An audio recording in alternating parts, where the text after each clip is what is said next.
עכשיו, בדרך כלל יש לפחות כמה בכל מחזור שיצא לי ללמד, שעושים משחקים בחלל.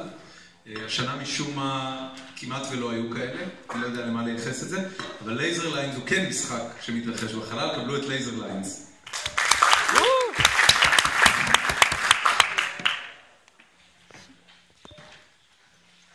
טוב, שלום, אנחנו צוות פובלנו,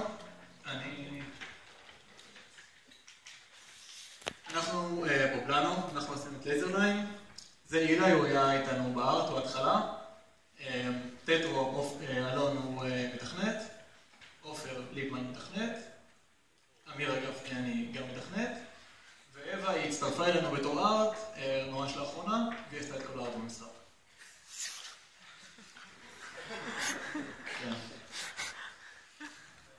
אני רוצה להראות לכם את עדיף שאני אראה את הכל תוך כדי הסרטון.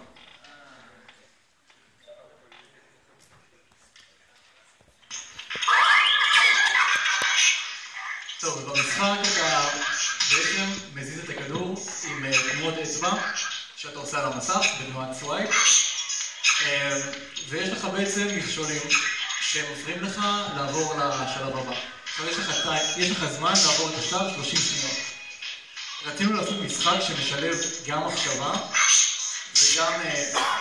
וגם עכשיו וגם מהירות תוך כדי. וזה בעצם מה שקורה.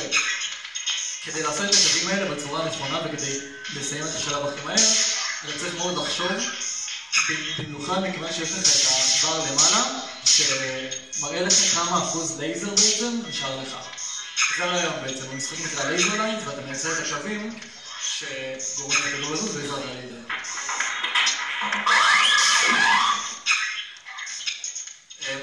מה שקורה בעצם, כשחקן אתה צריך לאסוף את הכדורים מהסגולים, אחרי שאתה אוסף את כולם, נפתח לך מפתח שבו אתה שובר. וזה בעצם המטרה של המשחק. יש לך גם פאוור-אפים שהם זמן וממלא לך את הפאוור, שזה החשמל. חוץ מזה, עשינו גם חורים שחורים, שבעצם אם אתה פוגע בהם, אתה נפסד. זה בעצם גורם לך להיות יותר בהיר ויותר מחושב.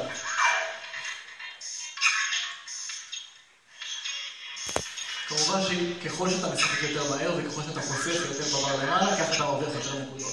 וזה המטרה, לשחק גם מהר וגם חכם. ובעצם עשינו 12 שלבים בסך הכל, כל השלבים מורכבים עם מספר חלקים. וזה בעצם כל מה שאתם רואים, אתם רואים את כל המשחק הזה. תקופות המשחק.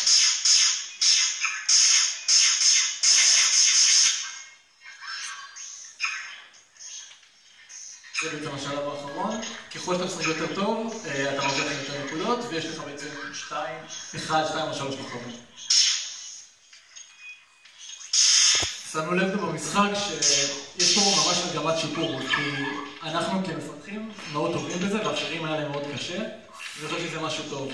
בסופו של דבר עשינו גם מוד שהוא נקרא run mode, שבעצם בצד ימין יש פה 35 קריסטלים, אתה בעצם משחק מאוד מהר.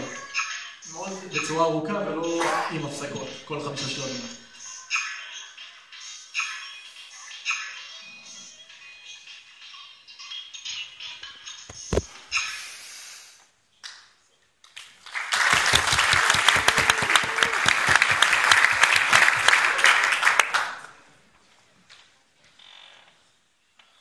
אני רוצה רק לדבר טיפה על מה שעברנו, מה שקרה לפני שהגיע לנו העיצוב החדש, בעצם התהליך פיתוח. היה לנו קונספט כלשהו, לקחת את הצבעים הזוהרים, לעשות צורות גיאומטריות כלשהן, פשוט לעשות דברים עם האצבע. זה, בתמונה בצד ימין, זה התמונה הראשונה בעצם שבאנו כמחשבה. בהתחלה חשבנו שהקווים יהיו בכלל לא ישרים, ושיהיה לנו מד שמראה לאיפה הכדור טס, וזה גם פשוט גרפיקה מאוד ישנה. זהו, אני רק רוצה להודות לכמה אנשים, בעיקר לאווה טוניק, היא מהצוות שמצאנו את השבוע שעבר, בעצם עבדה בצורה מטורפת, והיא עשתה לנו את כל מה שאתם רואים כרגע, עד אתמול בלילה. יובל פלדמן, כמובן המנטור שלנו, שעזר לנו מאוד. רונה גפני עזר לנו מאוד, לאח שלי, הוא עזר לנו מאוד בצורה טכנית וכל מה שקשור. כמובן דודי פלץ ודורון, שגם עזרו לנו במציאת ארט, ונתנו הרבה עזרה. פלייטיקה לאלעד קושניר שהיה המנטור שלנו.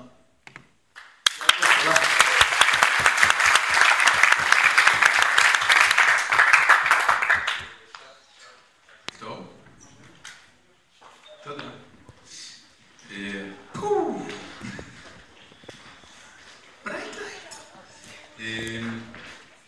משחק הבא בתעשיית המשחקים